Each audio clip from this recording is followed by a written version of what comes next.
O mais difícil para mim durante esses anos, meio século de relacionamento com Deus, é continuar a crer sem sentir, sem ver, sem tocar.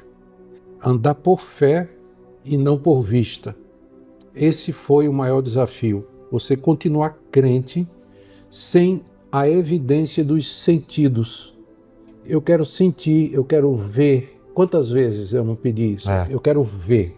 Senhor, eu quero ver. Manda um anjo, manda alguma coisa. Tá, eu também já pedi. E o céu Se cala. calado. E eu sempre voltava. Por que eu não desisti?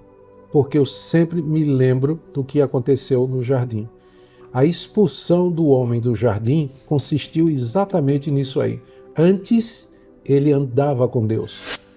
Tinha todos os benefícios das evidências dos sentidos. Tudo isso acabou.